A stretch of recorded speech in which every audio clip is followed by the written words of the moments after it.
if you were to look at it, is in that video, the first section wherein the sperm meets the ova and then the event happens, that is when the consciousness has entered. And from then onwards, what do you see happening there?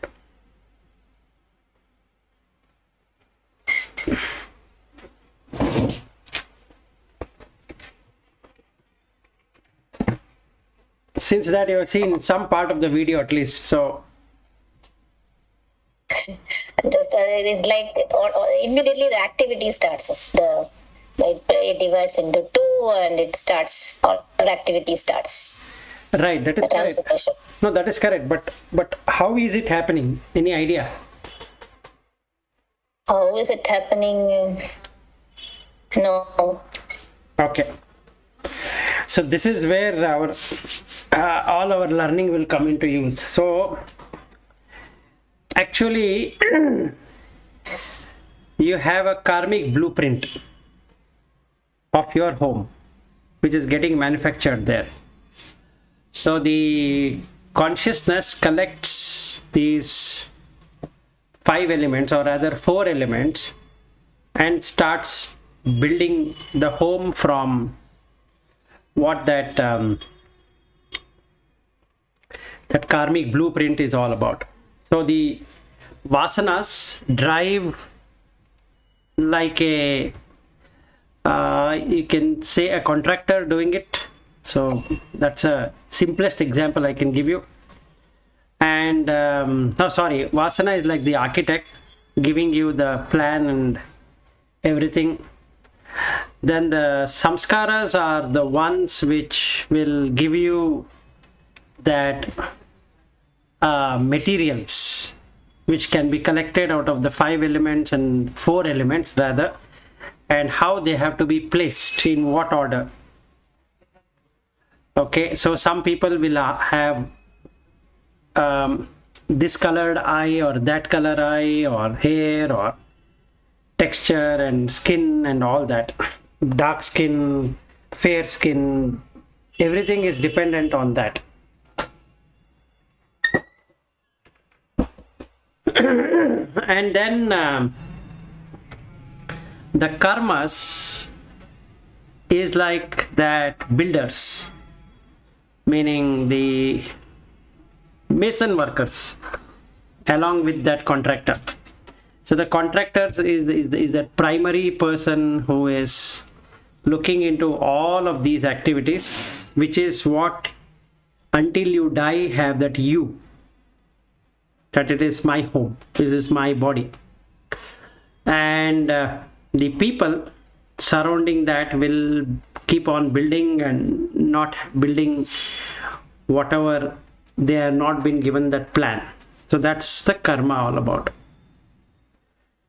for which you as an ego don't have any authority to say this I want or that I want, this I don't like, that I don't like. And that building, what is being constructed in the womb, is what prarabdha is all about. So when somebody uses the word prarabdha, that is from the conception to delivery is prarabdha. And then once it comes out, in whatever shape it is in, whether it has a hole in the heart, or whether it has cannot hear or can hear properly, can see, cannot see, can taste, cannot taste, all of that is related to the vasana, the samskaras and karma. And the final one, that karma, which is prarabdha, that how this development happened, continues till the body comes to a stop. And meaning to say, when the consciousness departs from the very thing what it entered. So in the ignorance of it, one keeps on saying that, oh, this is my hand, this is my ear, this is my tongue and all that. But actually Those are coming into existence because of the vasanas. Meaning, some people will have hand and some people will not have a hand.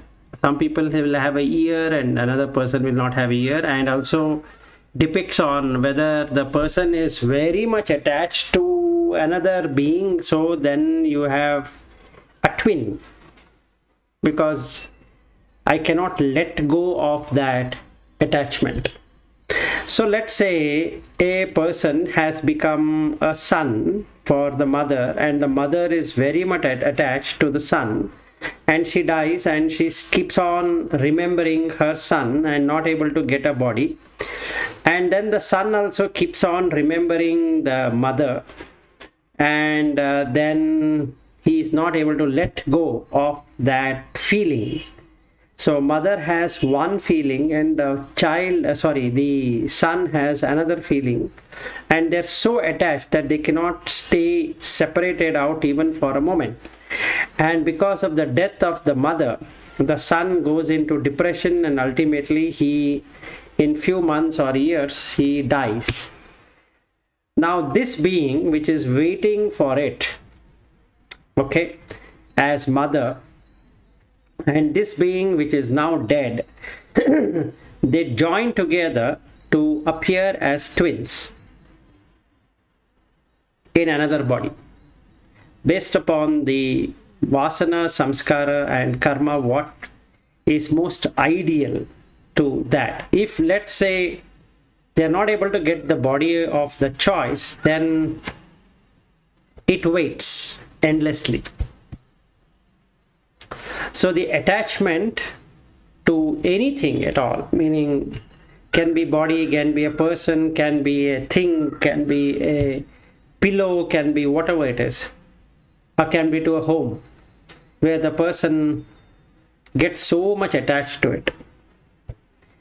They go back to that place and reside without body, and they in turn will not be able to relieve or redeem themselves out of it, nor the people in that home will be able to have a peaceful life, because they are very attached to it. So this is what the attachment is all about, wherein the architect hands over what needs to be developed, and that architect we call as God.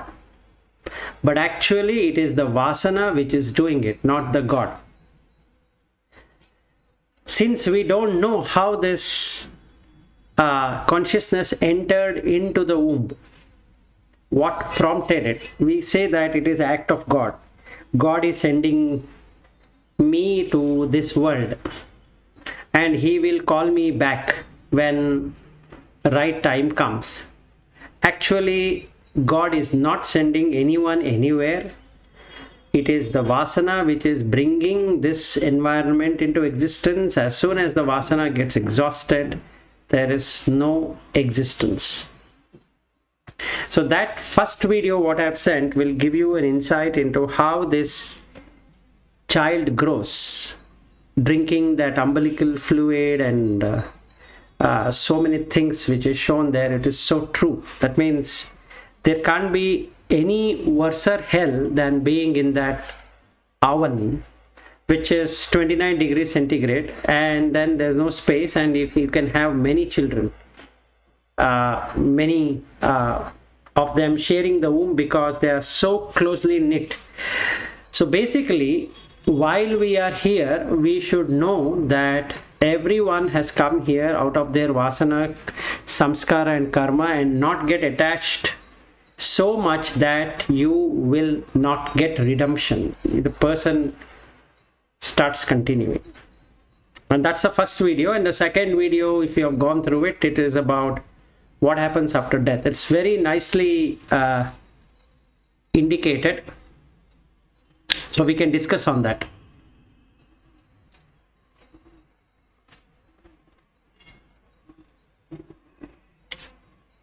What was your experience of that?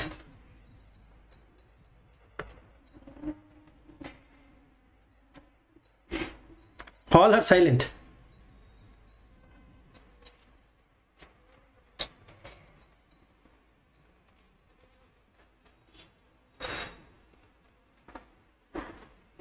Yeah, but you can go ahead. Yeah. Yeah, I have gone through that. Yes. I don't know what to talk here. No, the thing is that what Yeah. what is it is that the mind, which is having chitta, Mm. is looking at the complete life cycle, which is the Atma, what he's talking there, meaning the consciousness or whatever you want to call that as. So supposing the person can see all his previous existences, it means that the person's chitta is stilled. So then you know all that has happened in various lives, because that is available. At present, it's not accessible. This is exactly what Krishna tells to Arjuna in the first chapter, saying that I remember all of my past lives and unfortunately you don't remember. And there's the same word what that guy uses there, one as the consciousness, another one as the jivi, saying that look, you are me, but then unfortunately you have not yet matured enough to be pulled. Yes. So how do I... It's reflected. It has got limited capacity.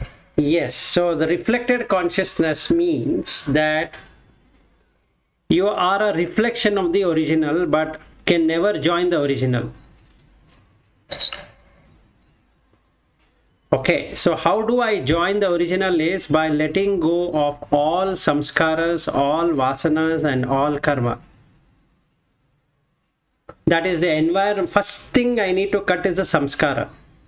Meaning, karma cannot be directly cut, it can be cut by samskara. So if I am from a particular tradition, the first and the foremost I need to do is to get over that tradition. Not reject, nor accept. Get over it, transcend it. So if I don't get over that tradition and I'm hooked to that tradition, whatever the tradition I am from, then the samskara will continue. So if samskara continues, then the vasana anyway is going to continue. You cannot remove the vasana. And because of samskara, the karmas are being made. So gets into a life cycle. So basically, the realization also will not happen like that soul which went there and then this person spoke to it and then there's no realization. Then it goes into another life. Similarly, if we don't realize that consciousness is undirected, anirdeshya, there is nothing to direct. So that another thing what you would have observed in that video is there is nobody there. It's only you and that. There is... Yes. So all the people whom we are trying to relate as myself or my family members and all that, it is you only. There is nothing like anything other than that. So that is what the meaning of Aham Brahmasmi. Where you don't see anything other than you. Correct. Once we reach that stage, really, as an experience, then you have cut out the samsara of... Yeah, I don't see other than me anywhere whenever I see, right? Yes, you should That not... means that you are moved away from reflected consciousness and you are there with the original consciousness. In between layers, you are removed. That layer is nothing but in between the hurdles. No. That is samsara. No. You are not moved away from reflected consciousness. Actually, you have recognized that you are just a reflected consciousness.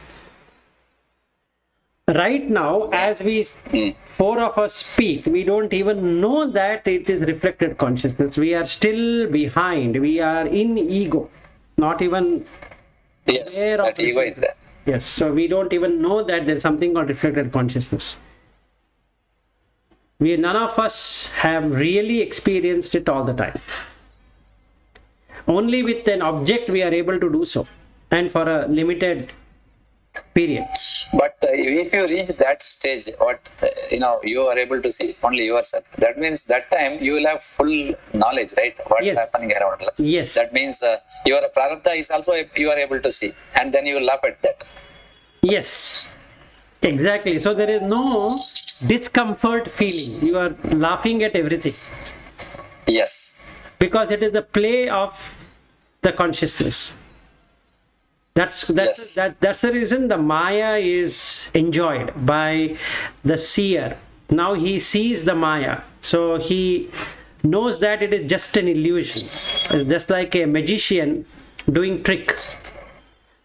And each relationship we have brought forward is a trick, is an illusion, or it's a magical illusion. When you find the magician and you start laughing, he is bringing out a rabbit, he is bringing out a cap, he is bringing out a cow, he is bringing out so many things, but there is nothing there.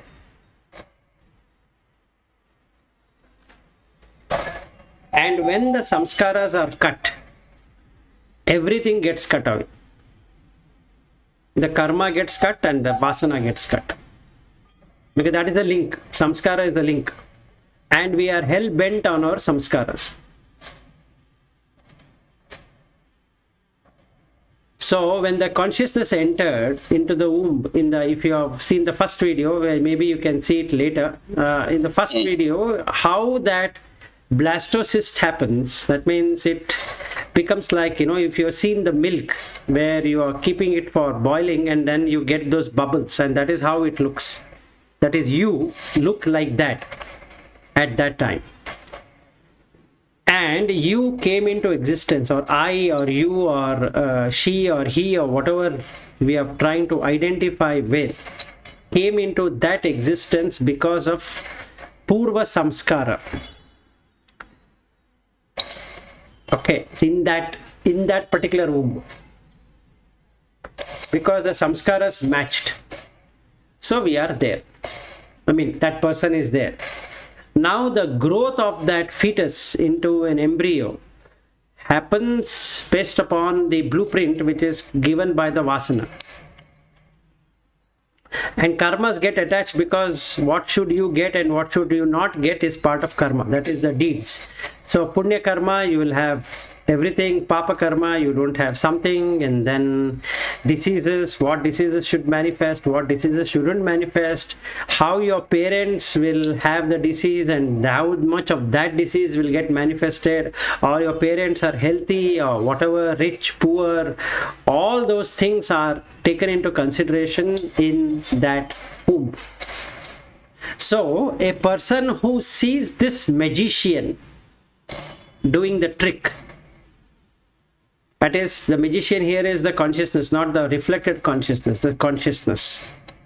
Through the reflected consciousness, the mind surrenders, saying that, now I see the magician.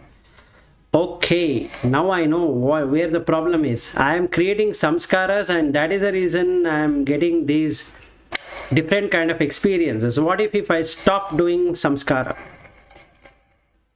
Then there is no experiences. Meaning there is no rebirth as such, because there are no karmas that can operate. So you have cut out the karma and you have cut out the vasana from following. So both are removed. Now you are realized and liberated.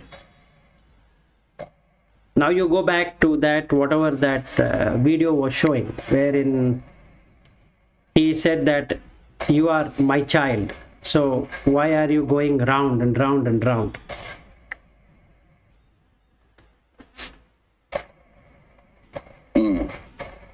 So whatever we have discussed this far is what it is, because the 16th verse, if we were to take it, it is exactly the same. And this is what I and Lata had spoken some time ago about the Purushas, and then we felt that it would be highly confusing, this 16th verse.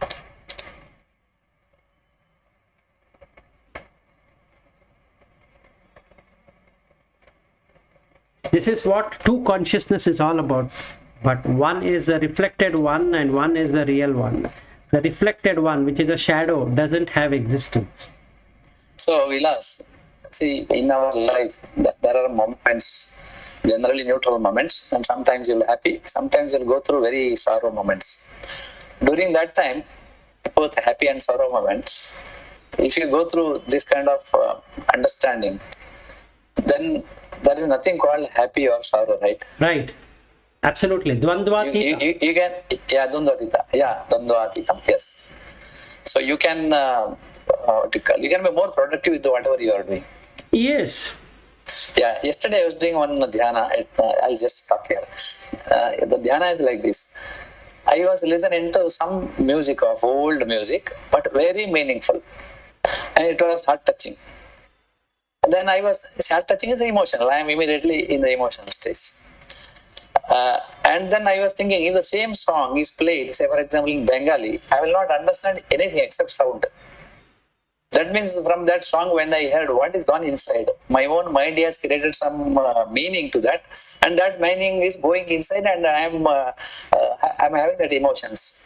So when somebody is interacting with me for anything or this world, during interaction, it's the same thing. We attach, our mind attaches some meaning to that, and then we go through that cycle of unnecessary, what you call, up and downs emotionally.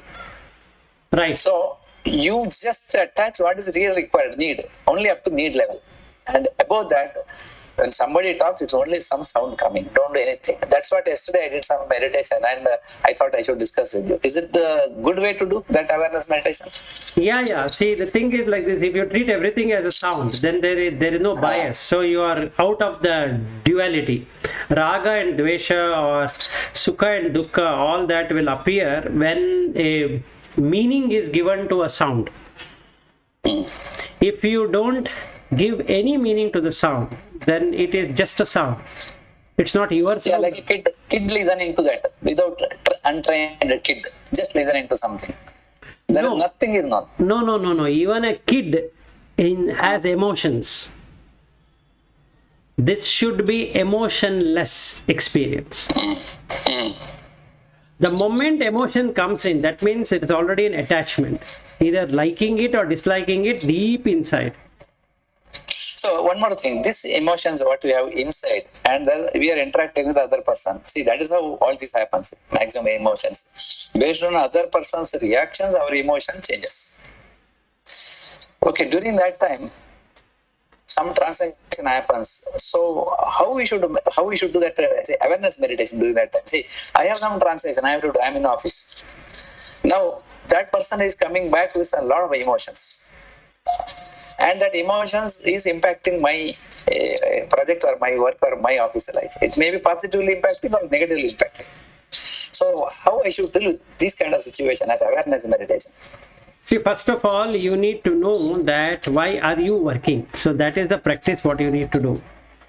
You are working to the organization, not because you are working because you are working. You are working for an organization which is a non-living entity. So then your emotions become zero. That is the first practice.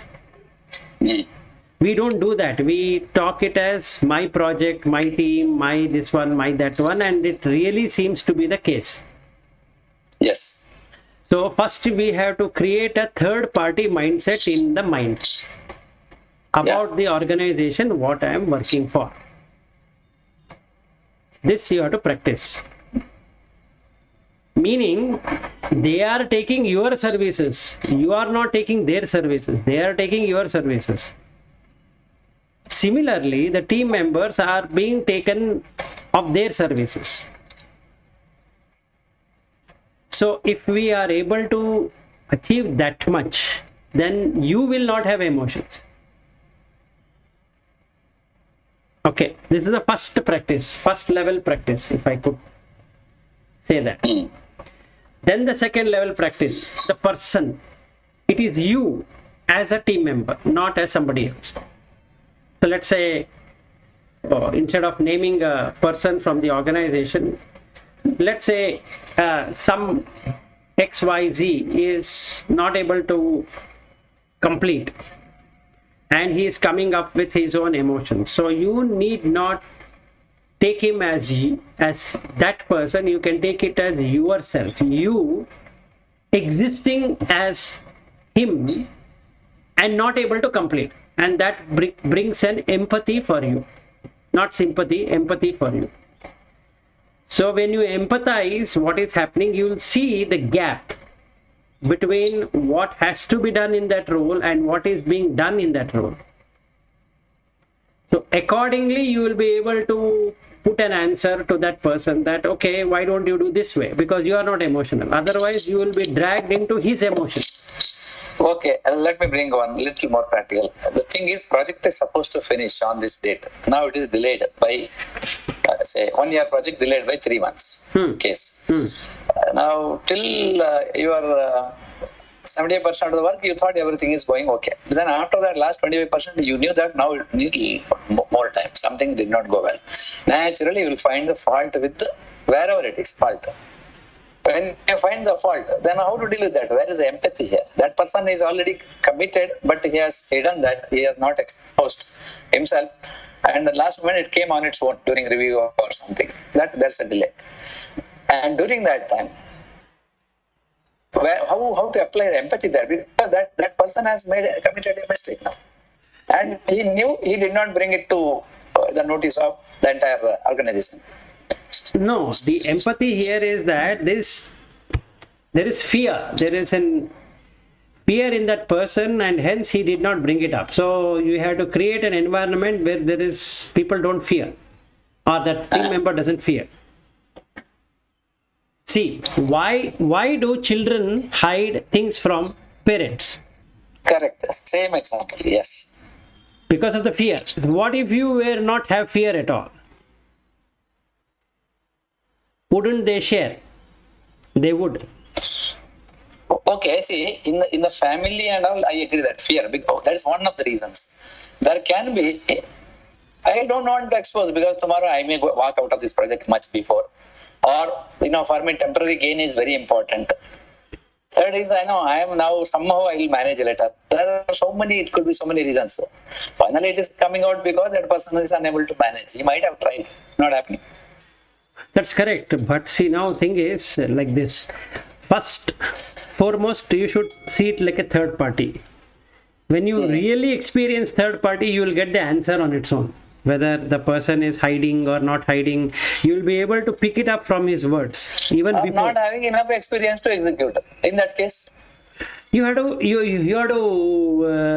what I can say, you need to have a word used is robust dialogue. That means impersonal dialogue with that person, and then tell him that, look, at this rate, if you are not able to deliver, your role will get shunted, meaning we will have to replace you with something else.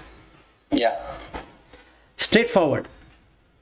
Right? See, if I take personality or person into consideration, then my activity would go like this. I will be basically trying to motivate him. I know that he is not going to get motivated because he keeps on complaining about the salary and this and that and not happy, and he tries to manipulate and all that. I've been seeing him that he's doing that, and I'm allowing that to happen because I too feel that he will improve automatically, which is not the case. So when I myself see it as a third party, then the decision making becomes much simpler than when I consider it as a first party. It is my project, so I want all my people to succeed.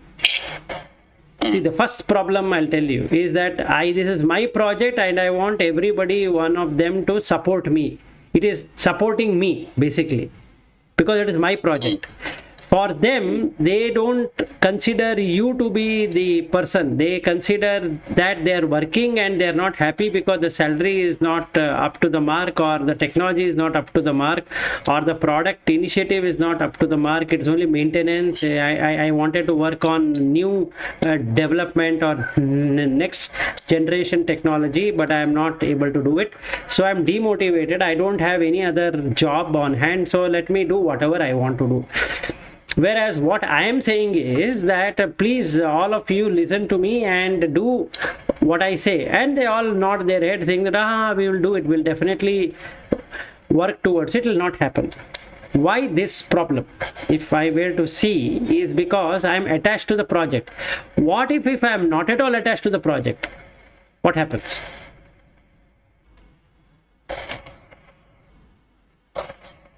I am not attached to the project outcome. What happens? But ownership is there. No, that is the problem. There is no ownership. We use that word. Are you the owner of the project? No, it is the market which is the owner of the project. It is the market. The thing is, the ownership of execution I'm talking about. See, in ABB, if you are there, you have some projects and you have ownership of that, making it successful. It is a perceived ownership. It is not real ownership. It's just to say that you are an owner, but in reality, there's no ownership. The ownership of the product lies with the product management, not with you. And the ownership of execution lies with the project manager, not with you, or not with the person who is managing the show. Even the project manager cannot own everything. So basically, the words what we use just to make the person feel elevated that he is the owner, but if you start seeing from a third party mindset, you will see all the flaws at once in the words what we use, in the sentences what we use, and in the communication what we do, and it is all flaw. And you will start laughing, because this is when you get realization. You really start laughing at how a person thinks an impersonal thing very seriously. Owner is just a title. There is nothing called as owner. When you cannot own your own life, how can you own a project? It's not possible. So you will come to know the... Yes, I have one question. Yeah, sure. See, now if we are going to draw that kind of analogy throughout, meaning if all of us are in the path of this spirituality and liberation, so project owner doesn't own the project. Nobody owns the project. Nobody owns the organization. Nobody is doing anything. But the point is that you are paid for the successful completion of the whole thing. Right. So if you are always going to think that nothing is mine, so it goes as it goes. No. It is not. Where does it end? Meaning, aren't we in a false world? No, I'm not wanting to change the organization now, because I cannot change the organization. I cannot say the organization cannot expect success of the project from them, because it is so many people. So many people will be doing so many things. So it is everybody who will be contributing to it. So as a project manager or a line manager, I have no ownership towards it. So because I have to live in this world. So aren't we living in a very, very false world? And because we are trying to be spiritual, we are making it more false. No, it's not like that. Then we have not understood Bhagvadgita at all. Krishna is not saying that you live in a false, or you create a false paradise than what it's already there. He says, I'm not saying you're creating a false paradise. See, no. The point is that the project is not yours. The project is not yours, and you're seeing it failing. You're empathizing with that guy. You're making the change, but you are not striving for completion of the project, because you are feeling the success of the project is not something which I can bring. No, that is your view that you can create success. That is how it is sold. But when you really see Vastava, that means when you really see the reality, it is everybody who have to contribute. And this also means that the teams should be able to understand what the requirement is, and then should be able to have the necessary skill set and all of that. So even if you think... That is why each one of us have a role. Absolutely. The role is there. Correct. In that, one of the rules is that you are creating, enabling the others to succeed, so that the entire thing is succeed. Exactly. So here is just enabler. You have used the right word. Enabler is not the owner. You're just an enabler. I'm not saying owner. For me, I'm not fighting for the word ownership. I'm just saying, if everybody feels very philosophical towards the project, not philosophical. No, that's all I'm trying to differentiate between being philosophical and making things happen. Because you may say, I am not the one who is making things happen, but then I have to give the guidance to see to it that something is Exactly. No, you give the guidance. You give the guidance like a third party, not as the first party. That's the difference.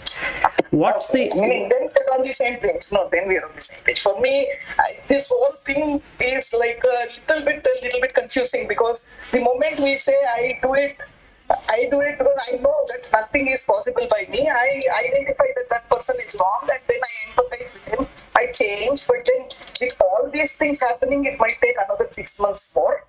But I don't feel that it is my problem that it is 6 months more.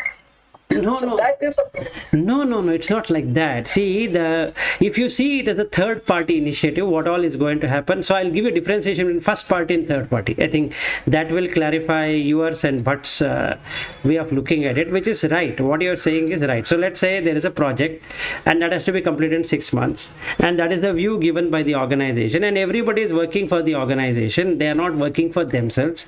Is the third party view. Simple.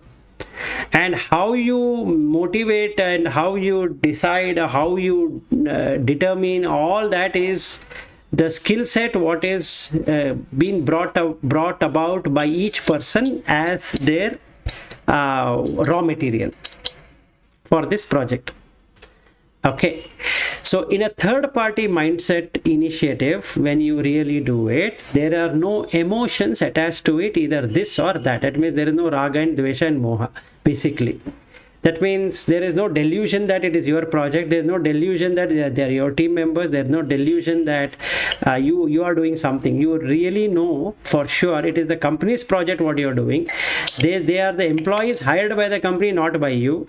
And you also know that they have limitation. They also have strength.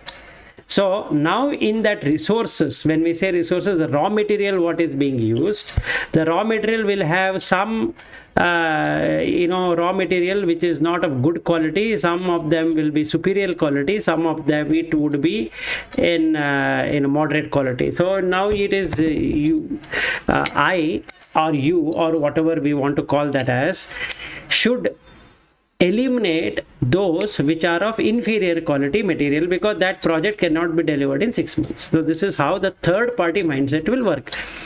That means if you want to give PDA to if you want to give this PIP to somebody, you are giving it to that. If you are promoting somebody, you are going to do that. But ultimate aim is to complete the project in 6 months, because that is what everybody is agreed that it is possible to do so. So that has to be done. So you are not emotional with anyone or anything at all, including the project. You are just doing because it's, or that other day you had put that word called duty. So if you want to use that, you can keep it, saying that is my duty towards organization to deliver project successfully. Absolutely fair. Do whatever in that to complete it, without attaching emotions, without attaching any kind of personality.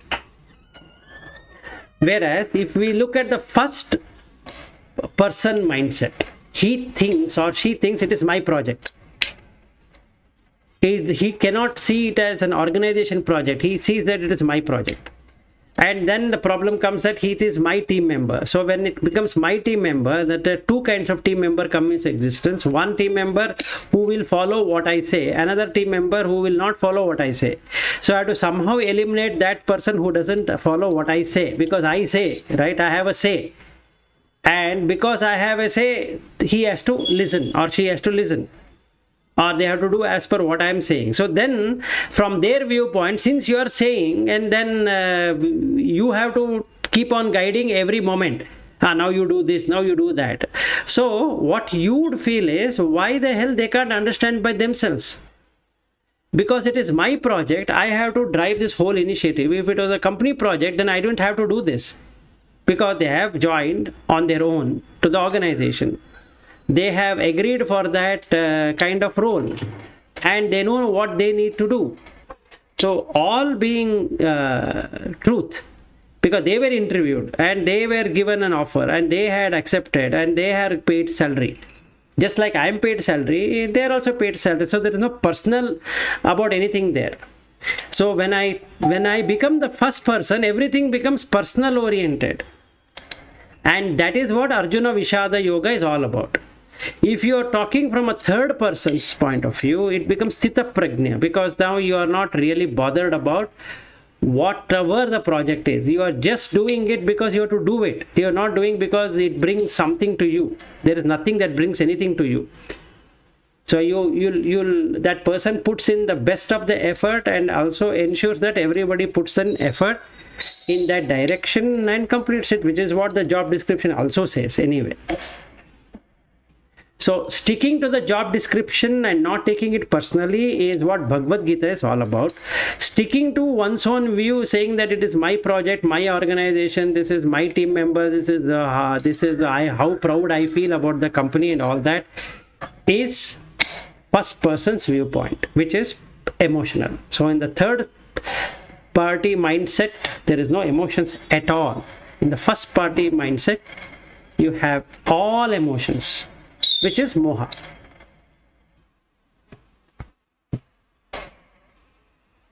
Any comment?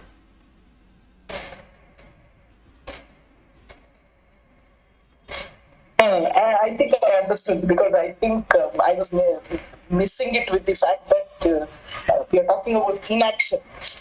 For me, thoughts I can fully align with you, but inaction is no way that we can go for. Yes. Even in Bhagavad Gita, you see only action, because he's after all that Bhagavad Gita is told, still Arjuna is going and killing everybody, and Krishna is taking him around. So what he says, correct, you're right. So what he says in the 4th chapter, So now what I wanted to tell is that I mistook the way you're telling it to the inaction portion of it. Now I understand it's not the inaction you're talking about. The perception with which you do the action is what you're talking about. Exactly. So don't perceive it is your project.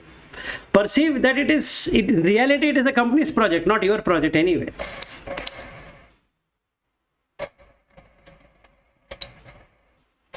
So in that case, none of the team member are mine,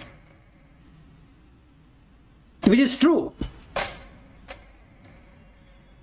They have joined not because of me, they have joined because they wanted to work for the organization. Similarly, even in the personal affairs as wife, children and all that, they have joined this world on their own. They have not joined because of me. So they both are impersonal.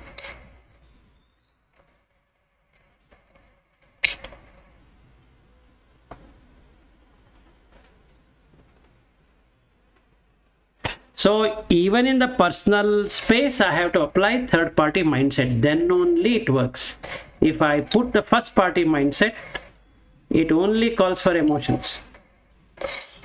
So if you follow this that empathy type third party, then there is no any arguments, right? Yes, there is no argument. You do what is... No scope for any arguments. Yes, you do whatever action that is deemed fit for that, without hurting the person. Without hurting that. Now I will bring one case. The project is not going well. It is the third party is doing in this case. And now third party, he claims that you pay many extra claims. They are specialists in claiming. And it is convincing you that you don't have to pay extra. But they will try. All companies do the same thing in any contract. Now the third party's mindset is wrong there. But they try their best. So in that case, it will definitely go for big discussions. No, the third party mindset means not the contractor mindset. The third party mindset is going away from personal, meaning I am owning this project, I am owning this company, or I am doing this for the company. Instead, you do what is required for the organization. So when I am supposed to deal with a third party consultant or a third party contractor or a third party company, I should look at from what documentation and what work has been done and what is the extra scope agreed or not agreed and how the team has dealt with the third party. And based upon that, I am going to then verify and not take personally about my team members, neither I take personal about those people sitting in that organization, and evaluate. Meaning I will evaluate not considering it as personal, because if I have any bias, like what you added just now, that every third party company would like to make more money than what they had agreed in the contract, so already the bias is set. So Correct. you would have already got colored, meaning yellow color would be there already. So you will not be able Yes. to see things properly. So even if you want to audit what they are talking about, you should look at it from a very third party mindset. Meaning, when you say third party mindset, the real third party mindset is attaching no value at all. 1 lakh rupee, 1 million rupees, $1 million, 1 rupee equals same. First we have to bring that mindset. Highly intellectual person, highly dumb person, both are zero. They all are zero value. In your mind, you should practice this, that everything is at zero value, because consciousness is zero value. Meaning it doesn't get involved with anything. So No transaction, yes. this is transactionless, right? It is na karta na bhokta. But who is having karta and bhokta? The reflected consciousness has the karta and bhokta, and that is the reason it suffers.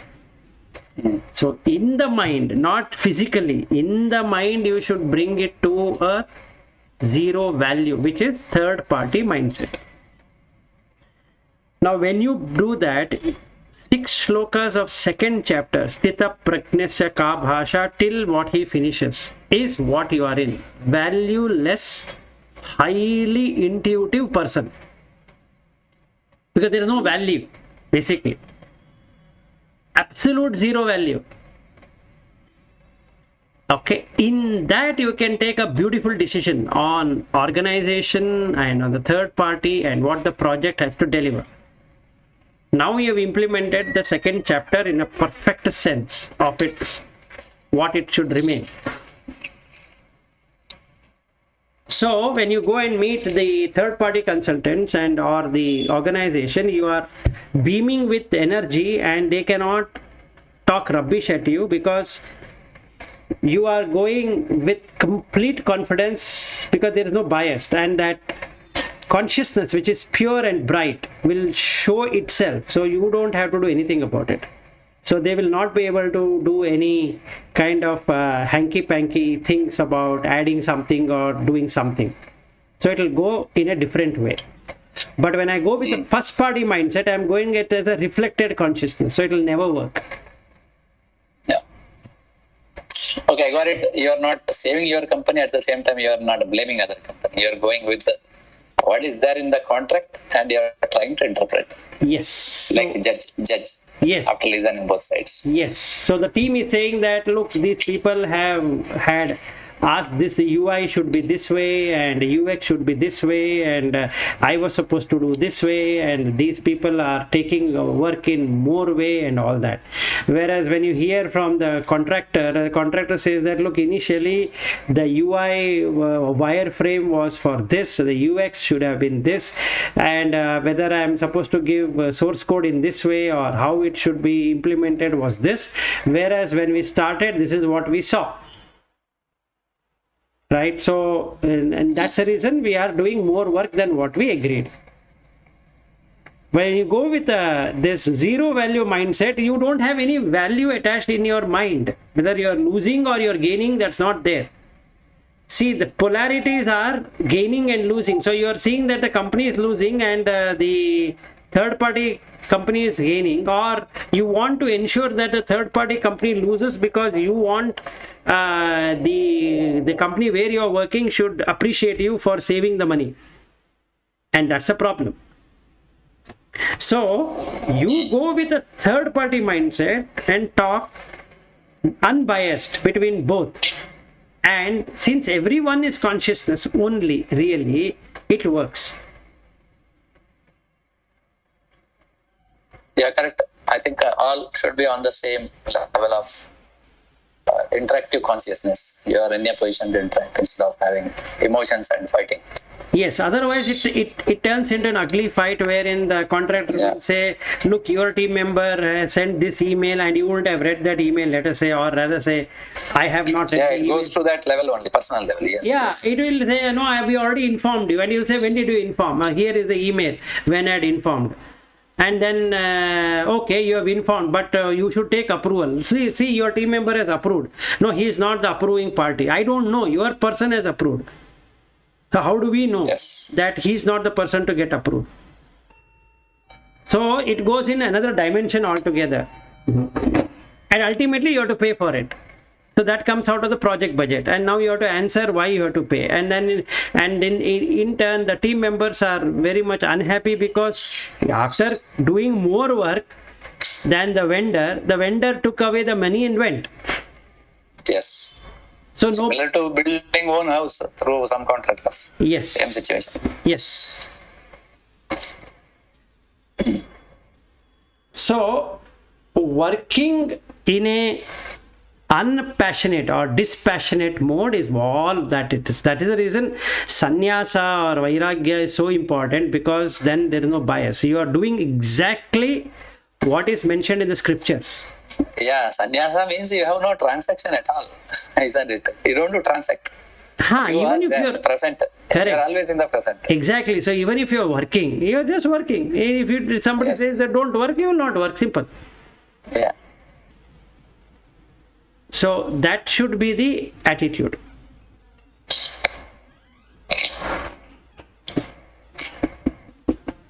And for first party to work, but one thing we all need to remember is moha should be there, delusion should be there, then only first party will work. When I say it is my wife, already the delusion is there, moha is there. Oh.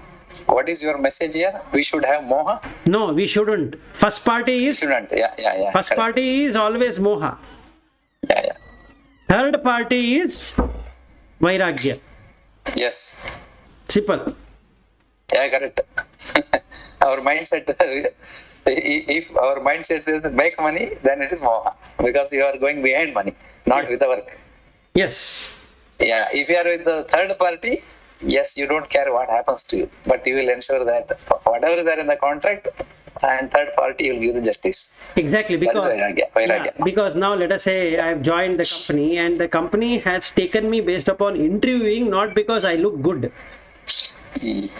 Right, and I have given my view on how I can do the project, not because they liked me or something like that. So I have committed to it. It is my commitment, meaning I went through the job profile and I understood what needs to be done. I have given example how I have dealt with the earlier organizations, and I have, or in the same organization on different project, I have indicated this is how I can take care. And looking at the confidence, what is showcased by the consciousness, that work has been assigned. So if I take it from a third party perspective, I'm very clear on the job description, job role, definition, work to be done. And if something is not as expected, I'm going to bring it to everybody's notice. I'm not going to hide anything from there. Even if it was my mistake, I will say, yeah, it is my mistake. Agreed. This is the reason why this mistake happened. So next time I can take care. And if somebody says that no, for this mistake you have to go into PIP, I'll say, oh, very nice. Put me in PIP because I have done the mistake. So I have to take care of it. Because I'm not attaching to the PDA or whatever that appraisal sheet at all. Yes. If it is a first party, I am working for the appraisal sheet. Because there is a salary increase. Or whatever it is. Yeah. So that is the reason we always use the word true spirit of the contract while discussions, right? Yes. The spirit is that. Spirit is that. We have to approach from third party, not from first party. Then only the true spirit will come. Otherwise, it is already, the spirit is completely personalized. See, the vendor would like to prove that the organization, the customer has taken more work than what the supplier could give. And the customer would like to prove that the supplier has not delivered as much as what he has committed. Yeah. Simple. But it is actually, if you see from outside perspective, it is a customer and supplier. There is no employees at all there. Yes, two entities. Two entities. So we are talking about two nirjiva vastu. That means two lifeless beings, right? There's no life. XYZ company versus ABC Yes, company. true. Yes, correct. And even if it goes to court of law, no employee is going to court of law. The company is going to the court. Finally, yeah. See, this is interesting, spiritual again. Finally, two companies together, they produce something, some goods. Yes. So that goods is nothing but that Panchabhutas in a different form. Exactly. So why somebody should take it so seriously and suffer? So the objective here should be to have a first party view. Third party view than the first party view.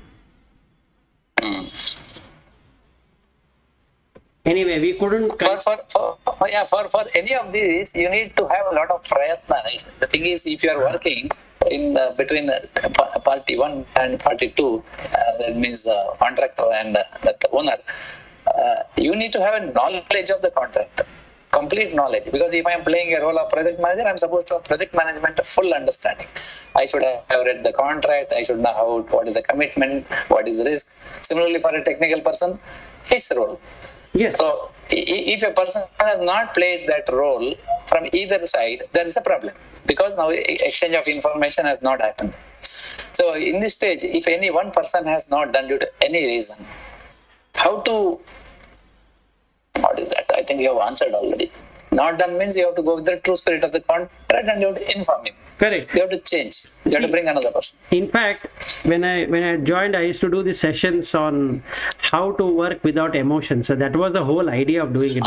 Actually, this is very, very important. I think when the things are not going well, both parties will go to emotion stage. Yes, so that is the reason I had done. And the stress in a working level is because of that. Exactly. So when you want to implement Agile, the basic problem with Agile is that you should work without emotions and it becomes emotional. Yes. Sprint becomes a real emotional turmoil because everybody takes it personally. So, Correct. In my previous company, the where we were working, when we started implementing Agile, the first thing we started doing is to make sure that no team member takes anything personally. It is the commitment of the team, not as a person, as a team, as a role. Scrum Master or a product owner or a developer, tester, configuration management person, build expert, all that. These are roles. No person there. So the roles are replaceable, not the person. We don't want to replace the person, but the roles are replaceable.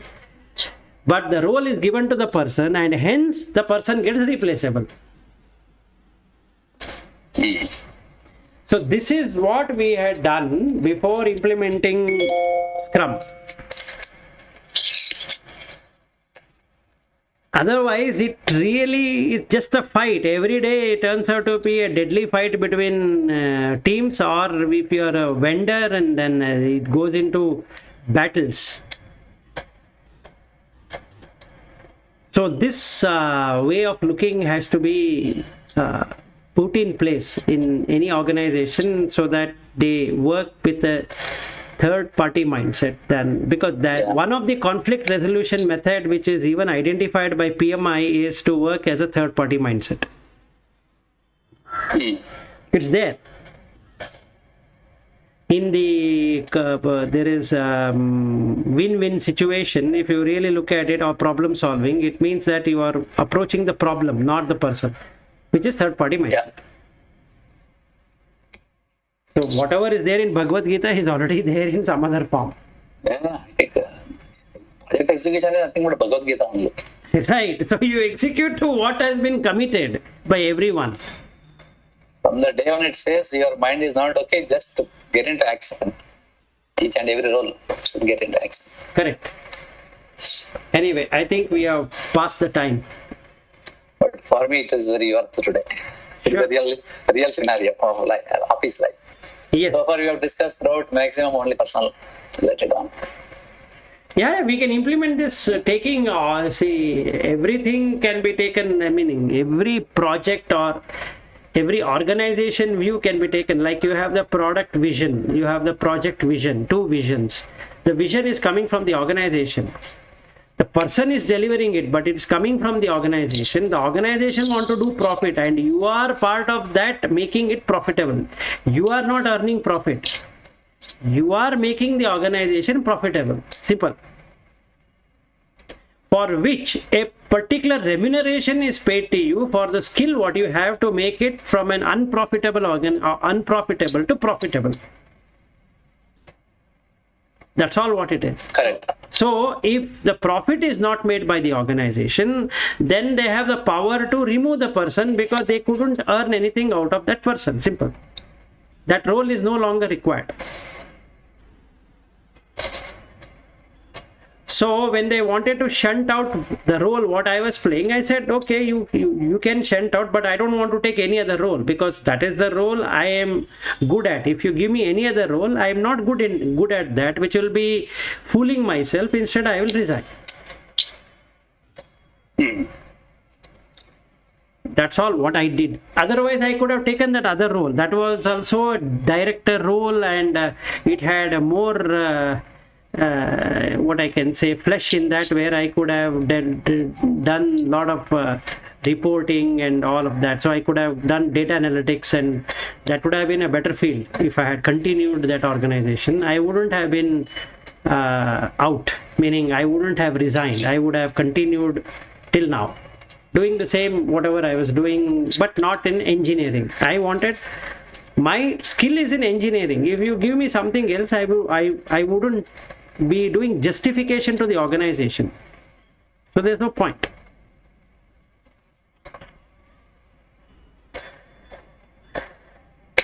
Yes, Vilas.